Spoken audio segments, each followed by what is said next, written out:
few problems with our Skype guest in Missouri, so we'll get to that in one quick moment. As Chelsea Handler's show winds down and amidst rumors that CBS The Late Late Show will be hosted by, guess what, another white guy, there is but one woman occupying the world of late night. Undone with Amanda de Cadenet debuted Thursday on Lifetime. The difference between a female brain, which is right there, Nice. and a male brain, which is right there. And I want to say, Joel, are you really thinking about Kate Upton's boobs right now? Well, now that you say it. Well, I mean, I know I am. Now that the image just, I'm thinking about them now. I think we're all thinking about them now. Welcome, Amanda. Yes. The conversation always goes to boobs. I am not thinking about American Kate Upton's culture. boobs. You're not, are you? Whose boobs are you thinking keep about? saying that. Mine, obviously. Or mine. Mine. And we have two very large boobs. This is like boob overload. Boob overload. You too, you too. I'm like weirdly like, there's never chicks with boobs around me. No, I'm I know happy that's to a sit next to thing. someone that may have bigger boobs than me on TV. Congratulations. It was Wendy Williams until I met you. Hey, listen, it's done good and bad things for my career, but on to the more important things.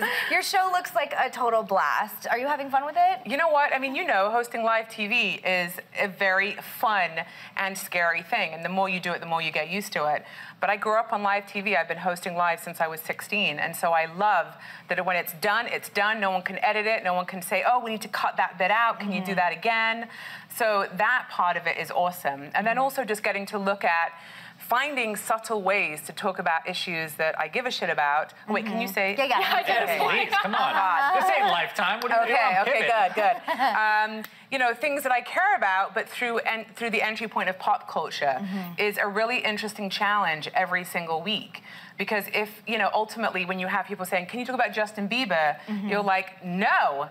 But then you have to find a way to talk about Justin Bieber in a way that is contextualized around something you care about. Well, you yourself are now sort of a pop culture story because, as Veronica said in the introduction, you have this somewhat dubious distinction of, at the end of the month, being the only woman in late night. How does that feel? How do you feel about that?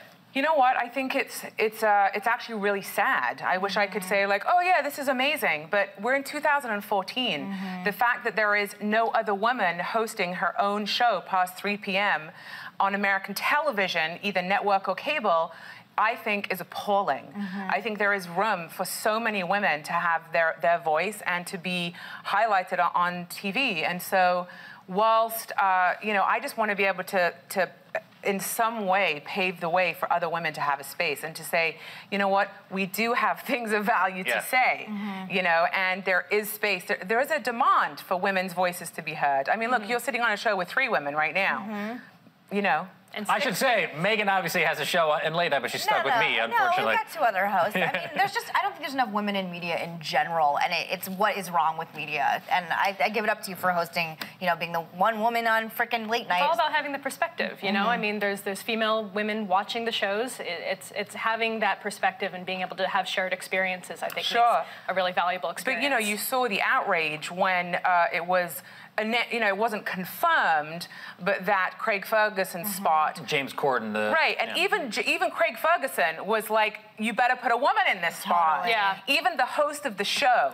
was like, guys, you cannot put another guy in here. Yeah. And what did they do? It's like, at what point is a network going to listen to their audience? I'm not going to watch it anymore. I'm going to watch Chelsea Handler on Netflix, and I'm going to watch your show. I'm not going to do it anymore. I don't find it entertaining. I kind of find it like a total vacuum, and I'm just not going to support it anymore. I mean, ultimately, is it engaging television anyway? Do you know what I mean? It's like you can see, like, okay, Jimmy Fallon, I kind of dig what he's doing because it's a little different, but it's the same perspective over and over and over again. And, you know, women make up 51% of our population. I want to hear from a female perspective. Like, I'm really sorry, like, I'm sure you have a great perspective. Nobody wants to hear what I'm saying anyway. She's like, I'm a goddamn bore. Right, but I want to hear what you have to say about it, or you have to say about it. You're obviously very passionate about the lack of representation between women and minorities in this kind of space. So what other things get you riled up?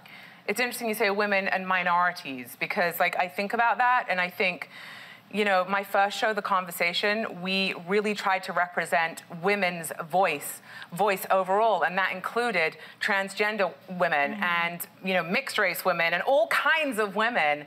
And it is, again, like, we're in 2014. The fact that we have to fight for so many different people to have a seat at the table is appalling to me, but we do.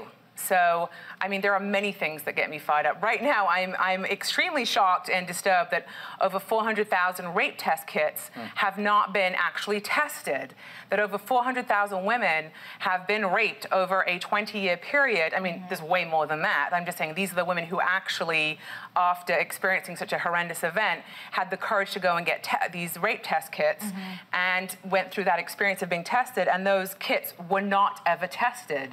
So you have 400,000 women who potentially could have had their rapist convicted, who had no peace whatsoever because they couldn't resolve this crime, and now they are actually effectively testing people and locking people up. And I've heard many reports from women saying they feel they can actually get on with their lives now.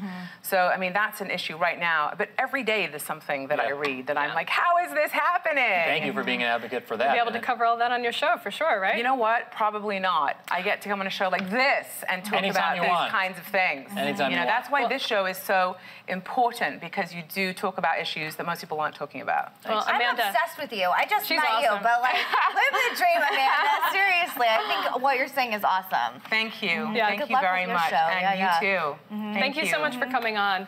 Undone with Amanda de Cadenet airs live Thursdays at 10:30 p.m. Eastern on Lifetime. Coming up, we've got St. Louis rapper and community organizer Tef Poe to discuss a situation in Ferguson, Missouri, and the shooting of unarmed teen Michael Brown. So stick around for more Take Part Live. I think that one is simple, and there's something too. Yes.